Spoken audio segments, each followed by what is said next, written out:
Hello everyone, मैं अंकित। उम्मीद करते हैं आप लोग अच्छे होंगे। तो आज हम लोग चैप्टर 9 एम लक्ष्मीकांत रिवाइज करने जा रहे हैं। तो इस राज्य चैप्टर का नाम है राज्य के नीति निर्देशक तत्व, DPSP, directive principles of state policy. राज्य के नीति निर्देशक तत्वों का अर्थ कि राज्य को मतलब इसको अप्लाई करने के लिए बाधित नहीं है। इसका मतलब सिंपल सा है कि एक गाइडलाइन दिया हुआ है, इसको फॉलो करना ना फॉलो करना आपके ऊपर है। मतलब वो एक तरह से विधायिका के ऊपर है। लेकिन बाद में ये भी कहा गया है कि विधायिका जब कोई कानून बनाएगी तो राज्य के निर्देशक तत्वों का ध्यान रखेगी। तो सबसे पहले राज्य के नीति निर्देशक तत्व लिए कहाँ से गए? तो ये लिया गया है आयरलैंड के संविधान से, और आयरलैंड के बाद कहाँ से आया? तो स्पेन के संविधान से। ठीक है, मैं मेन टॉपिक्स बता दूंगा इसमें से, क्योंकि मैं मान के चल रहा हूँ कि आपने पढ़ लिया हुआ। तो इसमें सबसे पहला टॉपिक है निर्देशक तत्वों की विशेषताएं क्या क्या है। तो इसमें सबसे पहला है कि ये कहाँ पे है? तो संविधान के भाग 4 में, और आर्टिकल इसके लिए 36 से 51 तक दिया हुआ है।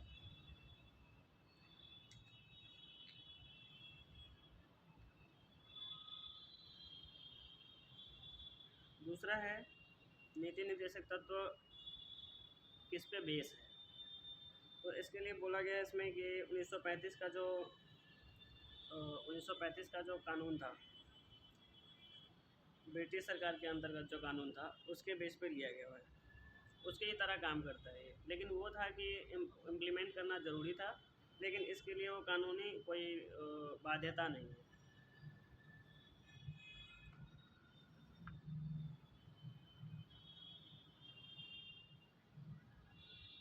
तीसरा है लोक कल्याणकारी राज्य बनाने के लिए, लोक कल्याणकारी राज्य के बातों को ध्यान में रखें तब विधायिका कानून बनाएगी, और लोक कल्याणकारी बातों को राज्य के नीति निर्देशक तत्व में रखा गया।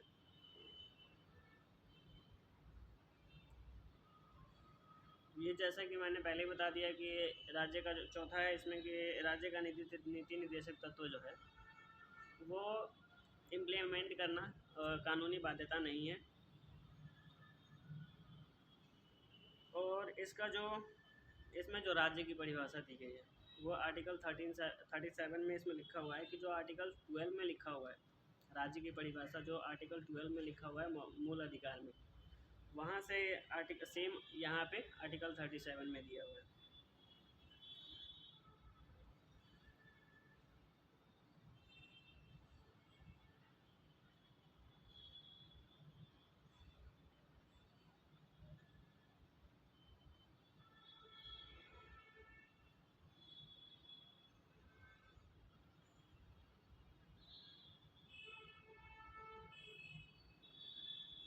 माना कि इसकी प्रकृति गैर न्यायोचित है, लेकिन इसको आर्टिकल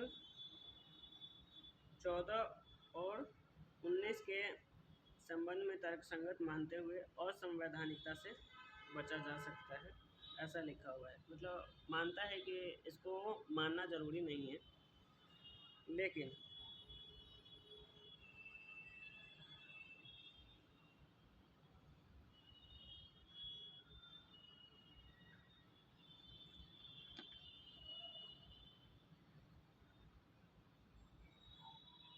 आर्टिकल 14 और 19 में इसको तर्कसंगत माना गया है। ठीक है, उसके बाद निर्देशक तत्वों का वर्गीकरण किया हुआ है। तो संविधान में ऐसा कोई वर्गीकरण नहीं है, जो संविधान का मूल प्रति होगा उसमें कोई ऐसा वर्गीकरण नहीं है, लेकिन पढ़ने के बेस पे, पढ़ने के आधार पे, मतलब पढ़ने में सुविधा हो। जैसे इतिहास को हम पढ़ते हैं तो प्राचीन, मध्यकालीन, मध्यकालीन, आधुनिक, विश्व, ऐसे करके बांट दिया हुआ है। ऐसे कोई बटा हुआ इतिहास तो हमारा है नहीं, लेकिन हम बांट के पढ़ते हैं कि हमें पढ़ने में आसानी हो। उसी तरह से इसमें जो है निर्देशक तत्वों का भी को भी बांट दिया गया हुआ है। अब आर्टिकल का जो मूल भाव है उसके अनुसार इसको बांट दिया गया है। इसमें जो बांटा गया है वो पहला है समाजवादी सिद्धांत, दूसरा है गांधीवादी सिद्धांत और उदार बौद्धिक सिद्धांत तीसरा दिया हुआ है। 3 प्रकार से बांटा हुआ है इसको, ठीक है। जिसमें मतलब बेस जो देखा गया है कि ये ज़्यादा किसको इन्फ्लुएंस करता है उसके हिसाब से इसको बांटा गया है। तो समाजवादी सिद्धांत में क्या क्या आता है वो मैं एक बार पढ़ देता हूँ। समाजवादी सिद्धांत में क्या आता है, गांधीवादी में क्या आता है, उदारवादी में क्या आता है, उसको मैं एक बार पढ़ देता हूँ बस।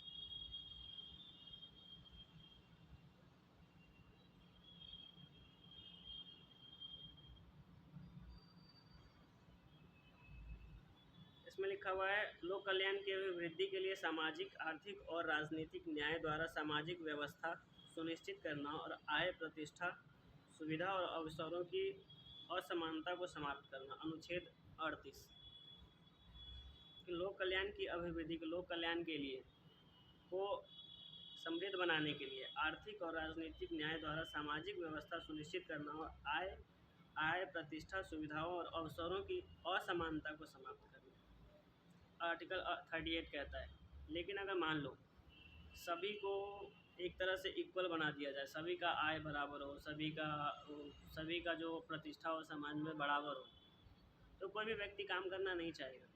ये एक तरह से समाजवादी जो विचार है उस तरह से चला गया है कि मतलब सबको बराबर हो, तो किसी के पास कोई मोटिवेशन ही नहीं होगा काम करने के लिए।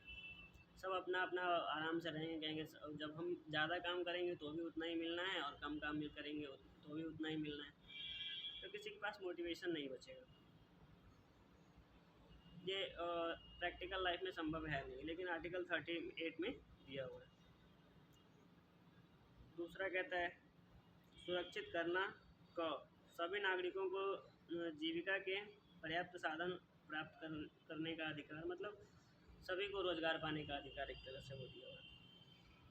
सामूहिक हित के लिए समुदाय के भौतिक संसाधनों का संवितरण, सभी का जो सामूहिक हित को भरने के लिए जो प्राकृतिक संसाधन है, कोयला है, गैस है, पेट्रोलियम गैस है, जो भी अंदर से हमारे मतलब जो भी प्राकृतिक रूप से अवेलेबल है, हवा है, पानी है, ये सभी के लिए अवेलेबल है, सभी का समान वितरण किया जाए।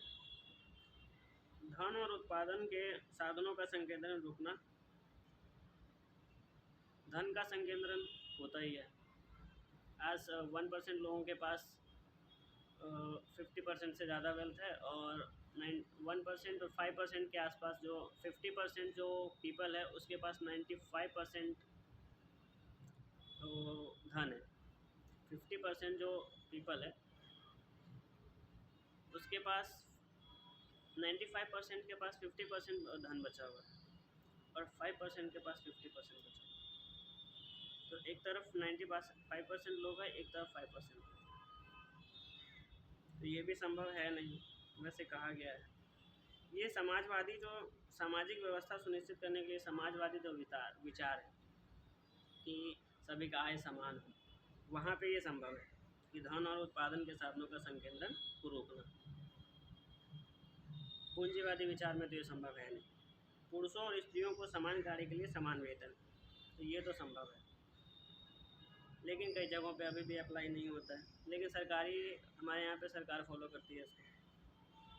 बाकी प्राइवेट सेक्टर में अगर आपने काम किया हो तो आपको पता होगा। कर्मकारों के स्वास्थ्य और शक्ति का तथा बालकों को बाल श्रम से संरक्षण, बच्चों के स्वास्थ्य विकास के अवसर और शोषण, नैतिक और भौतिक परित्याग के खिलाफ बचपन और युवाओं की सुरक्षा, आर्टिकल 39 कहता है। ठीक है, तो बच्चों को काम करने से रोकने के लिए कहा गया है आर्टिकल 39 में, और उसके स्वस्थ और शोषण नहीं होना चाहिए बच्चों का, ये कहा गया है। समान एवं गरीबों को निःशुल्क विधिक सहायता उपलब्ध कराना 39 क में कहा गया आर्टिकल 39A। इसमें कहा गया है गरीबों को निःशुल्क विधिक सहायता उपलब्ध कराना, ठीक है, जो कि थोड़ा बहुत मान सकते हैं कि कराया तो जाता है, लेकिन अब कितना ये प्रैक्टिकल लाइफ में कितना हो पाता है वो नहीं पता, ये नहीं बता सकता। काम पाने के, शिक्षा पाने के और बेकारी, बुढ़ापा, बीमारी और निरुशक्तता की दशाओं में लोक सहायता पाने के अधिकार को संरक्षित करना। अनुच्छेद 41। काम की न्याय संगत और मानवोचित दशाओं का प्रसूति सहायता का उपबंध कराना। अनुच्छेद 42। अनुच्छेद 42 कहता है कि काम का जो काम करने का इन्वायरमेंट हो वो अच्छा होना चाहिए। जैसे मान लो अगर कोई आदमी है, वो काम करता है और उसको 55-60 डिग्री सेल्सियस में काम करवाया जाता है, उसको कोई फ़ैन वैन की सुविधा नहीं दी जाती है, वो जल्दी फैंट हो जाता है, उसकी वीकनेस आती है, उसका तबीयत सही नहीं रहता उस टाइप के इन्वायरमेंट में काम करने से। तो इस तरह के काम को रोका गया है कि ऐसे आप नहीं करवा सकते। सभी कर्मकारों के लिए निर्वाह मजदूरी, शिष्ट जीवन स्तर तथा सामाजिक और सांस्कृतिक अवसर। सभी कर्मचारियों के लिए बोला हुआ है कि अपने कम से कम निर्वाह करने के लिए उसके पैसे मिलने चाहिए। ऐसा नहीं कि मतलब आप 12 घंटे काम करवा के 500 रुपये पकड़ा दे रहे हो या 200 रुपये पकड़ा दे रहे हो, वैसा नहीं करना। उद्योगों के प्रबंध में कामगारों के भाग लेने के लिए कदम उठाना, पोषाहार स्तर और जीवन स्तर को ऊंचा करना तथा लोक स्वास्थ्य का सुधार करना। पोषण का स्तर उठाने के लिए और जीवन स्तर को ऊंचा तथा लोक स्वास्थ्य का, पब्लिक सेक्टर जो मतलब सरकारी अस्पताल देखते हो, वो लोगों के हेल्थ को ऊंचा करने के लिए या मतलब वो बेटर करने के लिए सरकारी अस्पताल काम करता है। पोषाहार सुनिश्चित करने के लिए सरकार कई सारी योजनाएं लाती हैं, जिसमें पीडीएस आप देख सकते हो कि सभी को राशन मिलता है। उसमें बोला गया है कि पोषण को न्यूट्रिशन बेस बनाना है, उसको बाजरे के साथ बाजरा या मल्टीविटामिन्स इंक्लूड करके वैसा फूड प्रोवाइड करना होगा लोगों को। तो इस तरह के काम कहाँ से आते हैं? डीपीएसपी से सब लेके और उसको कानून की तरह इम्प्लीमेंट करते हैं। अब आते हैं समाजवादी सिद्धांत। हमारा ख़त्म हो गया। समाजवादी में हम लोगों पे ज़्यादा फोकस करते हैं और मतलब लोगों पे हमारा ज़्यादा ध्यान होता है कि सबको बराबर मिले, जो पे मिले वो। गांधीवादी सिद्धांत में आपको नॉर्मली मिलेगा कि गांव में ज़्यादा बेटर शासन हो, लोग अपने आप को मतलब अपलिफ्ट करें और दूसरों को सुधारने से पहले खुद पे ध्यान दें कि हम सुधर जाएंगे। तो धीरे धीरे अगर सब सिर्फ ये सोच ले कि हमें सुधरना है और किसी को नहीं सुधारना हमें, अगर सब ऐसा बस एक वर्ड सोच ले कि हमें खुद को सुधारना है, बाकी किसी को नहीं सुधारना, और सब ये सोच ले तो किसी को सुधारने की ज़रूरत नहीं पड़ेगी। तो इस टाइप के सिद्धांत इसमें मिलेंगे। ये सिद्धांत गांधीवादी विचारधारा पर आधारित है। ये राष्ट्रीय आंदोलन के दौरान गांधी का पुनर्स्थापित योजना प्रतिनिधित्व करते हैं। गांधी जी के सपनों को साकार करने के लिए उनके विचारों को निर्देशक तत्वों को शामिल किया गया है। तो पहला कहता है ग्राम पंचायतों का गठन और उन्हें आवश्यक शक्तियाँ प्रदान कर स्व सरकार की इकाई के रूप में कार्य करने की शक्ति प्रदान करना। अनुच्छेद 40। अनुच्छेद 40 क्या कहता है कि ग्राम पंचायतों का जो गठन हुआ है, लोकल गवर्नेंस जिसको कहते हैं स्थानीय सुशासन, आर्टिकल 40 में दिया हुआ है। तो यहाँ से उठा के इसको जो नागौर है, राजस्थान का नागौर ज़िला है, वहाँ पे सबसे पहले इसको अप्लाई किया गया था। और ये 92-93 संशोधन जो हुआ था संविधान में, उसके द्वारा इसको यहाँ से डीपीएसपी से उठा के कानून बना दिया। ठीक है। ग्रामीण क्षेत्रों में कुटीर उद्योगों, व्यक्तिगत या सहकारी के आधार पर कुटीर उद्योगों को प्रोत्साहन, कि मतलब लोकल में जो लोग काम करते हैं, कुटीर उद्योग जो होता है लोकल लेवल पे, अपने लेवल पे जो हम बिज़नेस करते हैं, उसको प्रोत्साहन देने के लिए कहते हैं। तो इसको प्रोत्साहन देने के लिए अभी सरकार ये एमएसएमई योजना लाती है। एमएसएमई योजना लाती है। उसके बाद जो कर्मयोगी योजना है, उसके बाद विश्वकर्मा योजना है, कई सारी योजनाएं हैं जिसको जो लोगों को अपलिफ्ट करने के लिए, लोगों को स्मॉल बिजनेस स्टार्ट करने के लिए पैसे प्रोवाइड कराती है सरकार। सहकारी समितियों को स्वैच्छिक गठन, स्वायत्त संचालन, लोकतांत्रिक तथा व्यावसायिक प्रबंधन को बढ़ावा देना। 43 का सहकारी समितियों को प्रोत्साहन देना, कि जैसे सेल्फ हेल्प ग्रुप जो बनते हैं 10 रुपये वाले, आपने गांव में देखे होंगे कि 10 रुपये वाला ग्रुप बनता है, उससे लोन मिलता है लोगों को अपना बिजनेस खड़ा करने के लिए। आप उसको मोटिवेट किया जाता है, उसको पैसे दिए जाते हैं लोन की तरह। अनुसूचित जाति एवं जनजाति के कमजोर वर्गों के शैक्षणिक एवं प्रोत्साहन, सामाजिक एवं शोषण से सुरक्षा। तो कहता है कि जो हमारा अनुसूचित जाति और अनुसूचित जनजाति जो है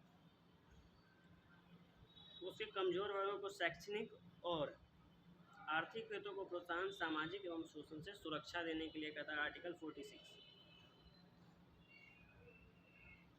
उसके बाद है स्वास्थ्य के लिए नुकसानदायक नशीली दवाओं, मदिरा, ड्रग के औषधीय प्रयोजनों के उपभोग पर प्रतिबंध। मतलब ड्रग्स का यूज होता है दवा बनाने के लिए। कई सारी दवाइयाँ जो होती है, दवाइयों को ही तो ड्रग्स बोलते हैं। जब आप पैरासीटामोल लेते हो तो कोई ना कोई ड्रग तो मिलाया गया होगा उसमें। नॉर्मली आपको बुखार लगता है, आप जाके ले लेते हो। या जैसे आप लोग देखते होंगे कि मतलब कफ सिरप आता है सिर्फ गले की खांसी को ठीक करने के लिए, लेकिन उसका लोग यूज़ कर रहे हैं ड्रग्स की तरह, मतलब कि उसको पूरा का पूरा एक बार में पी जाते हैं। तो वो उस तरह के प्रतिबंधों को, उस तरह के प्रयोजनों के लिए रोक लगाती है ये आर्टिकल 47। कि आप जैसे आप मेडिसिन के शॉप पे जाते हो तो आपको नींद की गोली आसानी से नहीं मिलती, वो भी एक ड्रग है। जब तक डॉक्टर प्रेस्क्राइब नहीं करे तब तक वो अवेलेबल नहीं होती सभी के लिए। तो ये एक तरह से प्रतिबंध ही तो है। गाय, बछड़ा व अन्य दुधारी पशुओं की बलि पर रोक और उनकी नस्लों में सुधार को प्रोत्साहन। कि दुधारी फसलों जैसे मतलब बकरी और उसके बाद गाय, बैल, भैंस, इस सब का जो वो है उसको, उसकी हत्या को रोकना और उसकी नस्लों में सुधार के लिए प्रोत्साहन के लिए बात करता है आर्टिकल 48। उदार बौद्धिक सिद्धांत पे आते हैं। हमने समाजवादी देख लिया, गांधीवादी देख लिया। समाजवादी में हमारा सिंपल सा कॉन्सेप्ट था कि समाज में सभी का मतलब बराबर हो ओहदा, और समाजवादी सिद्धांत कुछ इसी तरह चलता है कि समाज में सब लोग बराबर हो, इक्वली ट्रीट किया जाए सभी को। लेकिन हमारा जो भारत है मिश्रित अर्थव्यवस्था को फॉलो करता है। यहाँ पे इकोनॉमी का टर्म आ गया कि आपको मिश्रित अर्थव्यवस्था लेके चलता है। पूंजीवादी और समाजवादी दोनों को मिला लेते हैं। जहाँ पे समाजवादी की ज़रूरत पड़ती है वहाँ पे समाजवादी अर्थव्यवस्था फॉलो करती है, जहाँ पे पूंजीवादी अर्थव्यवस्था की ज़रूरत होती है वहाँ पूंजीवादी अर्थव्यवस्था को लेते हैं। उदार बौद्धिक सिद्धांत की बात करें, इन श्रेणी में उन सिद्धांतों को शामिल किया है जो उदारविता की विचारधारा से संबंधित राज्य को निर्देश देते हैं। भारत के समस्त राज्य क्षेत्र में नागरिकों के लिए एक समान सिविल संहिता, अनुच्छेद 44। भारत के समस्त राज्य क्षेत्र में नागरिकों के लिए एक सिविल संहिता, वो जो कहते हैं Muslim personal law, Hindu personal law जो काम करती है मतलब उसके लेवल पे, जो हमारा एक होता है CRPC और एक होता है IPC। तो वहाँ पे क्या होता है,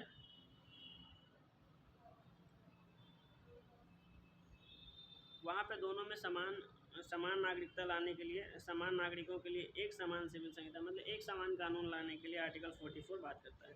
सभी बालकों को 14 वर्ष की आयु पूरी करने तक निःशुल्क अनिवार्य शिक्षा देना, अनुच्छेद 45। ये अनुच्छेद 45 यहाँ पे भी दिया हुआ है और यहाँ पे ये आपको आर्टिकल 21 में भी मिल जाएगा और आर्टिकल 51 में भी मिल जाएगा कि आप बच्चों से काम नहीं करवा सकते। सभी बालकों को 14 वर्ष की आयु की निःशुल्क शिक्षा अनिवार्य, आर्टिकल 45 यहाँ दिया हुआ है। उसके बाद कृषि और पशुपालन को आधुनिक और वैज्ञानिक प्रणालियों से करना। ठीक है, कृषि और पशुपालन में जैसे मतलब ट्रेडिशनल हम पहले के परंपरा की तरह जो कर रहे हैं उसको थोड़ा सा अपग्रेड करके उसके वैज्ञानिक प्रणालियों से करने की बात करता है। उसके बाद है पर्यावरण का संरक्षण तथा संवर्धन और वन तथा वन्य जीवों की रक्षा, 48 का राष्ट्रीय महत्व वाले घोषित पर्यावरण के संरक्षण की, पर्यावरण तथा संवर्धन, वन तथा वन्य जीवों की रक्षा, अनुच्छेद 48 का कहता है। तो 48 का में कहता है कि पर्यावरण का संरक्षण करना है हमें, कहते तो हैं करते नहीं। आर्टिकल 48 48 का कहता है, 48 का कहता है कि आपको पर्यावरण का संरक्षण करना है। लेकिन आप देख रहे होंगे कि अभी हर जगह पे हाईवे, मॉल, ये वो फलाने मकान बनाने के नाम पे भी पेड़ों का अंधाधुंध कटाई हो रहा है। ठीक है। वन तथा वन्य जीवों की रक्षा की बात करता है 48 का। लेकिन पेड़ और वन काट दोगे, जंगल हटा दोगे, तो वो रहेंगे कहाँ पे?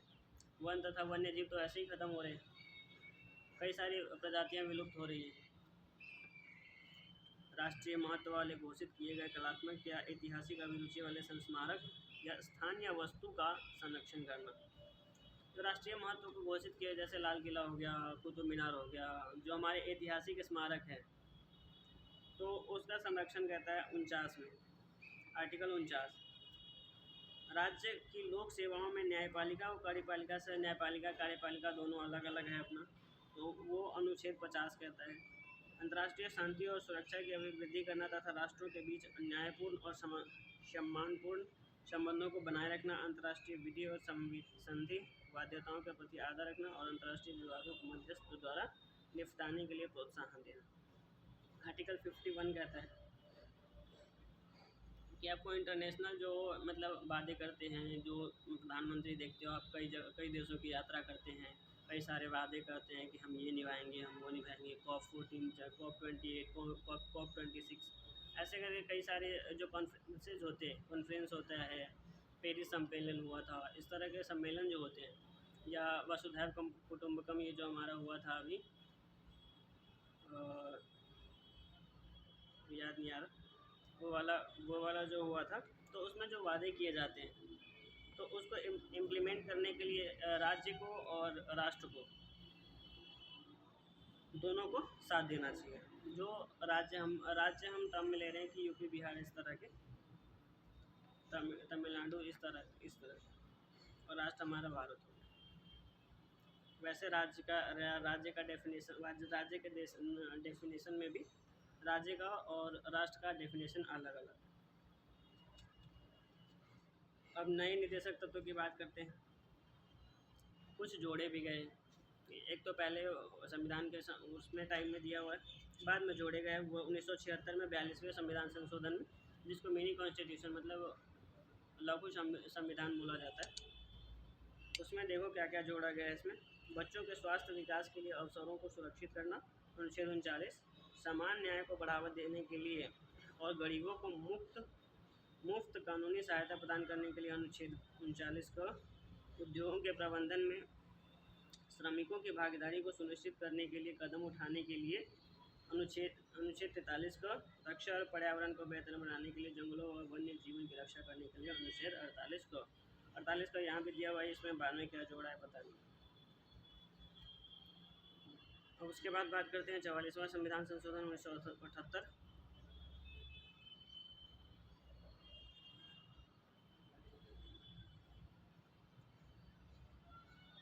इसमें कई सारे संविधान संशोधन दिए हुए हैं। फिर 44वां संविधान संशोधन 1978, 86वां संविधान संशोधन अधिनियम 2002 में अनुच्छेद 45 की विषय वस्तु को बदला गया और प्राथमिक शिक्षा को 21 के तहत मूल अधिकार बनाया गया। 86वें संविधान संशोधन के द्वारा जो हमारा राइट टू एजुकेशन है उसको आर्टिकल 21 में ले गया, मूल अधिकार में ले गया। सरकारी समितियों से संबंधित नया संशोधन 97वां संविधान संशोधन अधिनियम 2011। ठीक है। निदेशक सिद्धांतों के पीछे संस्कृति की बात करते हैं।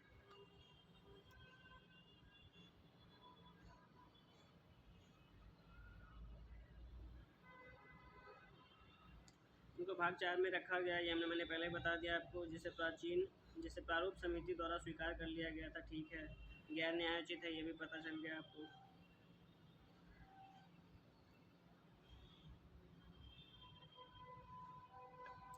यद्यपि निदेशक तत्व गैर न्यायोचित है, तथापि संविधान अनुच्छेद 37 में इस बात को स्पष्ट किया गया है, ये तत्व देश के शासन में मूलभूत है, अतः यह राज्य का कर्तव्य होगा कि इन तत्वों का विधि बनाने में प्रयोग करे।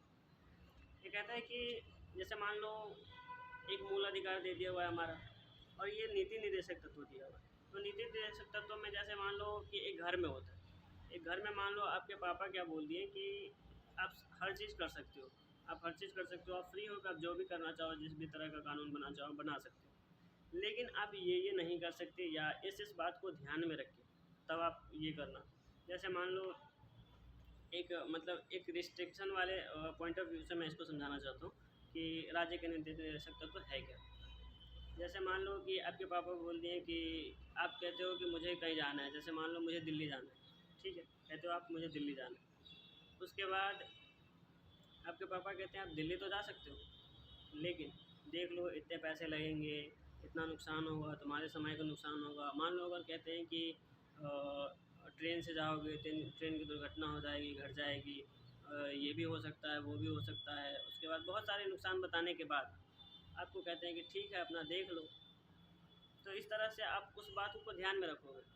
अगर नहीं ध्यान में रखते हो तो आपको मतलब देखेंगे वो पापा तुम्हारे बताएंगे दोबारा से, तो मैंने कहा बेटा ये नुकसान हो जाएगा, तुम तो फिर भी जा रहे हो। तो एक तरह से साइकोलॉजिकल प्रेशर जो है वो क्रिएट करने का काम ये करती है कि आप फ्री भी हो और थोड़ा बहुत बंधे हुए भी हो। अब कहता है कि जब संविधान लागू किया गया था तभी क्यों नहीं ये अप्लाई कर दिया गया था। तो उसके लिए कहता है देश के पास उन्हें लागू करने के लिए पर्याप्त वित्तीय संसाधन नहीं थे उस समय, ठीक है। देश में व्यापक विविधता एवं पिछड़ापन इनके क्रियान्वयन में बाधक होता, मतलब देश में भारत विविधता का ही देश है। भारत में हर 30-40 किलोमीटर 50 किलोमीटर पे आपको, या 100 किलोमीटर मान लो, 100 किलोमीटर पे आपको जो चेंज हो जाता है, लैंग्वेज बोली चेंज हो जाती है थोड़ी बहुत। स्वतंत्र भारत को नए निर्माण के कारण इसे कई तरह के भारों से मुक्त रहना होगा ताकि उसे इस बात के लिए स्वतंत्र रखा जाए कि उनके क्रम, समय, स्थान एवं पूर्ति का निर्णय लिया जा सके, ठीक है। निदेशक तत्वों की आलोचना भी करते हैं, तो इसमें कई सारे तर्कों पे मतलब आलोचना की गई है, लेकिन मैं मेन बता दूंगा थोड़ा बहुत, बाकी पढ़ लेना ही था। कोई कानूनी शक्ति नहीं, कहता है कि कोई कानूनी शक्ति नहीं है, मतलब कानून के द्वारा अगर इम्प्लीमेंट नहीं करवा सकते तो फिर ये किस काम है, ठीक है। मुख्यतः इनके गैर न्यायोचित चरित्र के कारण इनकी आलोचना की जाती है, जबकि केटी शाह ने इसके अतिरिक्त कर्मकांडी बताया है और इसकी तुलना एक चेक जो बैंक में है उसका भुगतान बैंक संसाधनों की अनुमति पर ही संभव से की है कि अगर बैंक के पास पैसे हो गए तो वो देगा। जैसे मान लो ये कहता है कि आपको मैंने 1 लाख का चेक दे दिया, लेकिन आप जिस बैंक में आप 1 लाख का चेक डिपॉजिट कराने जा रहे हो तो वो कह रहा है बैंक हमारे पास अभी 10,000 रुपये, आप 10,000 रुपये ले जाओ, ठीक है। फिर अगर कभी बाद में होगा तो 5,000 रुपया बैंक में आए तो वो 5,000 रुपये दे देगा। तो ऐसे कर करके आप 1 बाय 1 मतलब ले सकते हो। इस तरह का है कि मतलब आपने एक बार चेक डिपॉजिट कर दिया 1 लाख रुपये का, उसमें से कभी 10,000, कभी 5,000, कभी 2,000, ऐसे करके जैसे हम किसी को उधार देते हैं तो हमें वापस जैसे मिलता है 1 बाय 1 की, कभी 2,000 ले लो, कभी 500 रुपये ले लो, ऐसे करके जो हमें वापस मिलता है, तो उस तरीके से कहा गया है इसमें। ये कहा है ये सिद्धांत 9 को उसके जनवरी को टूट जाता है। और एक ये कौन है, नसीरुद्दीन ने इनके लिए कहा है कि ये एक 9 वर्ष प्रस्तावों की तरह है जो जनवरी को टूट जाते हैं। जैसे मान लो हम लोग भी 31 दिसंबर या दिसंबर के लास्ट में एकदम से बनाते हैं नोट्स वोट्स और पूरी रूटीन डायरी मेंटेन करते हैं कि अब तो अगले दिन से बस 1 तारीख से तो बस ये काम शुरू ही कर देना है। उसके बाद फिर वो टूट जाता है, स्टार्टिंग में पहले दिन ही टूट जाता है, फिर दूसरे दिन, फिर उसके बाद वेट करते हैं हम कि कोई नया 1 तारीख आए, फिर उसके बाद हम बनाएं। उस तरह का कुछ दिया हुआ है। तो इसमें तर्कहीन व्यवस्था दिया हुआ है, रूढ़िवादी दिया हुआ है, संवैधानिक टकराव दिया हुआ है।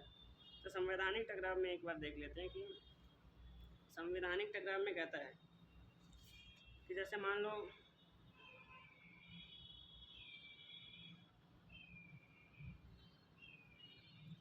इनका कहना है कि अगर मान लो किसी केंद्र सरकार को अगर राज्य सरकार का बर्खास्त करना होगा तो ये कह देगा, ये सिंपल सा कह देगा कि भैया यहाँ पे जो है ना नीति निर्देशक तत्व को मानने से इनकार किया जा रहा है, जिसकी वजह से हमको यहाँ पे यहाँ के सरकार को बर्खास्त करना पड़ेगा। प्रधानमंत्री प्रधानमंत्री कहेगा उसको, और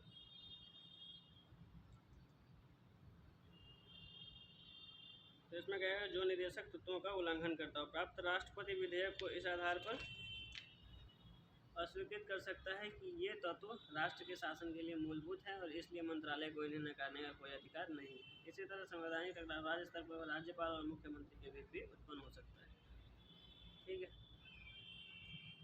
निदेशक तत्वों की उपयोगिता की बात करते हैं।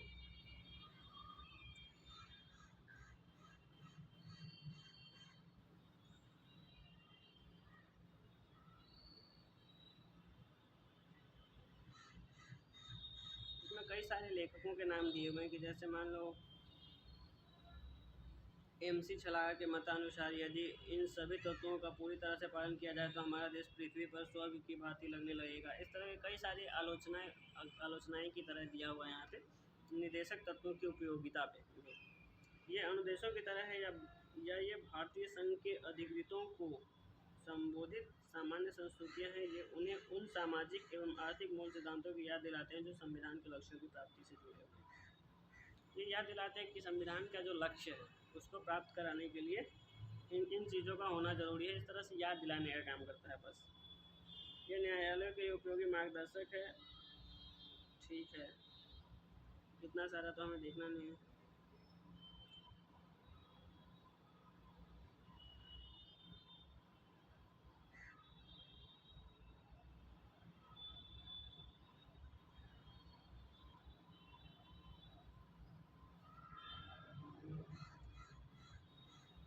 तथा मूल अधिकारों एवं नीति के निदेशक तत्वों में टकराव भी हो सकता है, टकराव भी होता है। ठीक है, कहता है कि मूल अधिकार और नीति निदेशक तत्व, इसमें अगर मान लो कोई विवाद हो जाए तो किसको ऊपर रखा जाएगा। तो इसका हमें इतना पढ़ने की ज़रूरत नहीं है कौन से संविधान संशोधन में क्या हुआ, किस में क्या कहा गया है, उसको छोड़ के इतने सारे को छोड़ के यहाँ पे हम सीधा सीधा इस पे आते हैं कि इस तरह वर्तमान स्थिति में मूल अधिकार जो है निदेशक तत्वों पर उच्चतर है।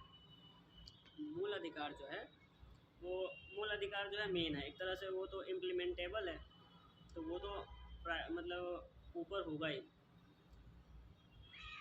और ये नीति निर्देशक तत्व है इसी, ये तो लागू करने लायक है नहीं, मतलब इसका तो अपने मन के ऊपर है कि लागू करना चाहता है कि नहीं लागू करना चाहता है। उच्चतर है, फिर भी इसका अभिप्राय यह नहीं है, लेकिन इसका मतलब ये भी नहीं है कि निदेशक तत्वों को लागू नहीं किया जा सकता।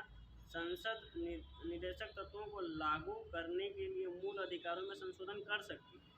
मूल अधिकार को अगर कहीं संशोधन करना होगा तो वो कर सकती है, लेकिन यहाँ पे भी इस बात को लिया गया है कि इस संशोधन के से संविधान के मूल ढांचे को क्षति नहीं पहुँचनी चाहिए। तो ये न्यायपालिका का वर्चस्व है कि भैया मूल ढांचे का क्या होगा, वो तो न्यायपालिका का वर्चस्व है कि हम जो बताएंगे कि ये मूल ढांचा के अंदर आता है तो आता है, जो हम नहीं बताएंगे कि ये नहीं आता है तो ये नहीं आता है, और किसी की बात नहीं चलेगी वहाँ पर। निदेशक तत्वों का क्रियान्वयन कहता है तो 1950 में योजना आयोग की स्थापना की गई ताकि देश का विकास नियोजित तरीके से हो सके। अनुवर्ती पंचवर्षीय योजनाओं का उद्देश्य समाजार्थिक न्याय तथा आय, प्रतिष्ठा और अवसर की समानताओं को कम करना। 2015 में योजना आयोग के स्थान पर एक निकाय NITI Aayog national institution for transforming India की स्थापना की गई। 1950 में योजना आयोग का स्थापना किया गया। ठीक है, इसमें समाज आर्थिक न्याय कहता है, तो सामाजिक और आर्थिक दोनों वर्ग को मिला दिया हुआ न्याय प्राप्त करना तथा आय, प्रतिष्ठा और अवसर की असमानताओं को कम करना है। 2015 में योजना आयोग के स्थान पर एक नीति आयोग को लाया गया 2015 में। ठीक है, सबको पता होगा। अब इसमें कई सारे यहाँ पे तीसरे में दिया हुआ है, कई सारे अधिनियम दिए हुए हैं। न्यूनतम मजदूरी अधिनियम 1948, तो इसमें से हम दो तीन मेन जो है वो देख लेता हूँ, उसके बाद बता देता हूँ। न्यूनतम मजदूरी अधिनियम 1948, उसके बाद है बाल श्रम प्रतिषेध और विनियमन अधिनियम 1986, उसके बाद है बंधुआ श्रम पद्धति अधिनियम 1976, कारखाना अधिनियम 1948, खाना अधिनियम 1952, और बाकी कोई काम का नहीं है।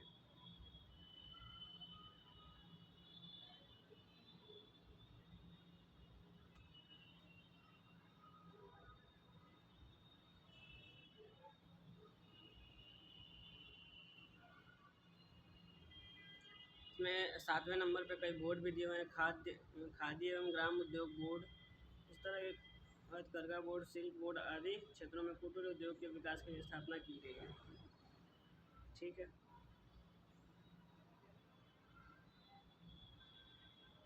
अब इसमें 8वें नंबर पे कई सारे कार्यक्रम दिए गए हैं, जिसमें से मैं मेन बता देता हूँ। एकीकृत ग्राम विकास योजना 1978, उसके बाद है संपूर्ण ग्रामीण रोजगार योजना 2001 और ग्रामीण रोजगार गारंटी योजना 2006। ठीक है। वन्य जीव संरक्षण अधिनियम 1972 में वन संरक्षण अधिनियम 1980 को वन्य जीवों के लिए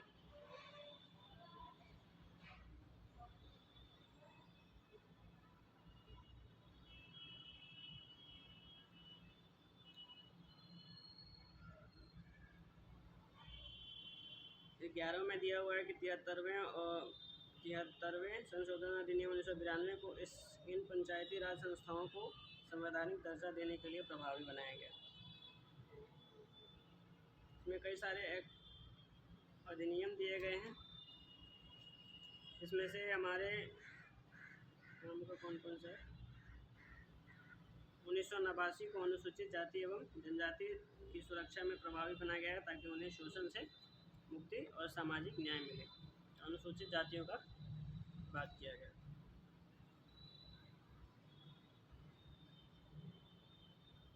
यहाँ पे 12 के ए में दिया हुआ है, कई सारे आयोग दिए गए हैं, जिसमें से पिछड़े वर्ग आयोगों के लिए राष्ट्रीय आयोग, पिछड़े वर्गों के लिए राष्ट्रीय आयोग 1993, राष्ट्रीय अल्पसंख्यक आयोग 1993, राष्ट्रीय महिला आयोग 1992, राष्ट्रीय बाल अधिकार संरक्षण आयोग 2007,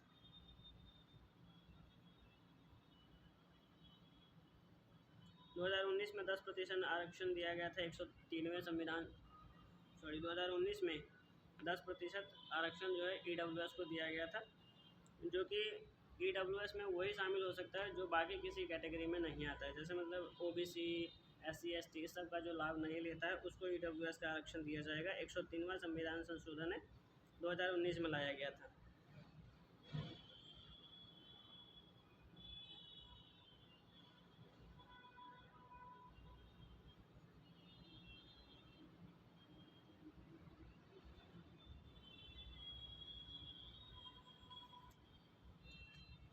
बाकी भाग 4 से बाहर के निर्देश दिए गए हैं, जिसमें से पहला है सेवाओं के लिए अनुसूचित जातियों और जनजातियों के दावे। ये मतलब दावा कर सकती है अनुच्छेद 16 के आर्टिकल 16 जो है, जो हमारा समान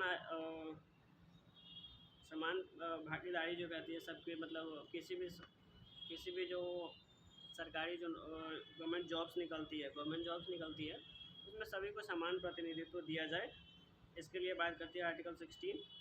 मातृभाषा में शिक्षा दूसरा दिया गया है, मातृभाषा में शिक्षा की मतलब किसी राज्य में अगर कोई तमिल बोल रहा है, किसी राज्य में कन्नड़ बोल रहा है, तो उसको स्टार्टिंग में कम से कम एटलीस्ट उसको अपने भाषा में शिक्षा उपलब्ध कराई जाए। लेकिन इसके लिए भी कई चैलेंजेस है कि कई सारे क्षेत्रों में बुक्स अवेलेबल नहीं होती है, कई जगहों पे टीचर्स अवेलेबल नहीं होते हैं, इस तरह की बातें भी होती है कि नॉर्मली जैसे मान लो आप लोग ग्रेजुएशन मास्टर्स करके फिर जाते हैं ना, फिर वापस उस लैंग्वेज में जाना थोड़ा टफ होता है उनके लिए भी, तो कई सारी चुनौतियाँ भी होती है इसके अंदर। और तीसरा दिया हुआ है हिंदी भाषा का विकास। इसमें दिया हुआ है कि संघ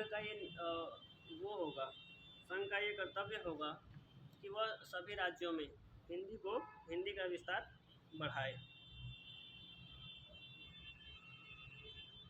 ठीक है, बढ़ाए, उसका विकास करे, जिससे वह भारत की सामाजिक संस्कृति की अभिव्यक्ति का माध्यम बन सके। अभी हमारे पास क्या है, अभी इंग्लिश लैंग्वेज है जो हमारे इंडिया में पूरे इंडिया लेवल पे चलता है, चाहे पूरे वर्ल्ड लेवल पे चलता है। तो इसी तरह इसमें दिया हुआ है तीसरा कि संघ का यह कर्तव्य होगा कि वह हिंदी भाषा का प्रसार बढ़ाए, जिससे भारतीय भाषा को पहचान मिल सके। ठीक है। उपनिर्देश भी प्रकृति में न्याय योग्य नहीं है, हालांकि न्यायालय द्वारा इन्हें निर्देशों के समान उतना ही महत्व दिया जाता है तथा उन्हें भी संविधान का भाग माना जाता है। तो ये हो गया हमारा चैप्टर कंप्लीट। धन्यवाद।